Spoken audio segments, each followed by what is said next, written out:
दो भक्त थे, हिमालय पर गए भगवत प्राप्ति के लिए।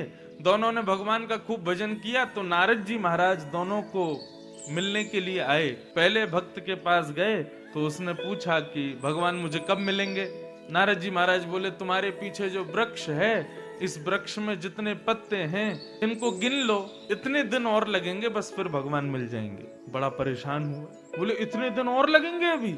नारद जी बोले, हाँ बस इतने दिन की बात है, बस ये छोटे, ये कितने पत्ते होंगे, 500-600 पत्ते होंगे, इतने दिन और लगेंगे बस ठाकुर जी को मिलने में। वो बड़ा दुखी हो गया, बोले इतने दिन और प्रतीक्षा करनी पड़ेगी, इतने दिनों से मैं लगा हुआ हूँ, अब इतने दिन और बैठूं यहाँ पर। बड़ा हताश हो गया, उदास हो गया। नारद जी बोले, भैया आप क्या करें, इतने दिन तो लगेंगे लगभग। दूसरे भक्त के पास गए तो दूसरे भक्त ने पूछा, नारद जी भगवान कब मिलेंगे?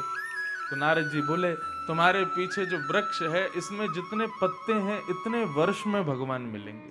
जैसे ही उसने पीछे वृक्ष की ओर देखा और वृक्ष के पत्तों को देख करके, उसमें भी थे 300-400 पत्ते, परंतु पहला भक्त बड़ा दुखी हुआ कि इतने दिन और लगेंगे। पर दूसरे भक्त को नारद जी ने जाकर के कहा कि इतने वर्ष में भगवान मिलेंगे, तो उसने कुछ नहीं सोचा, वो नृत्य करने लगा। नारद जी बोले, भाई तूने कुछ गलत तो नहीं सुना, तुम नृत्य क्यों कर रहे हो? भगवान इतने वर्ष में मिलेंगे, मतलब अभी बहुत समय है, और तुम नृत्य कर रहे हो। तो उस भक्त ने बड़ी सहजता से कहा, नारद जी इतने वर्ष लगेंगे उसकी चिंता मुझे नहीं है, परंतु आपके मुख से यह सुनकर के कि ठाकुर जी मुझसे मिलेंगे, भले ही 400 वर्ष बाद मिलेंगे, लेकिन मिलेंगे जरूर, इससे ही मैं आनंदित हो गया। इसी का उत्साह मेरे हृदय में प्रकट हो गया, और परिणाम यह हुआ कि उसके उत्साह की वजह से भगवान तुरंत प्रकट हो गए, और प्रकट होकर उसको दर्शन दे दिया।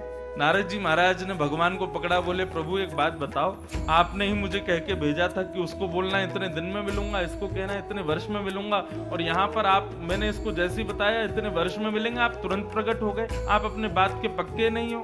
भगवान बोले, नारद जी मैं तुमको बस इतना बताना चाहता था कि मेरी प्राप्ति के लिए जप कितना होता है ये जरूरी नहीं, स्नान कितना करते हो, पवित्र कितना रहते हो ये जरूरी नहीं, आपने यज्ञ उपासना कितनी की है, नियम कितने अपनाए हैं, शुद्धता का ध्यान कितना रखा है, व्रत कितने किए हैं, ये आवश्यक नहीं है।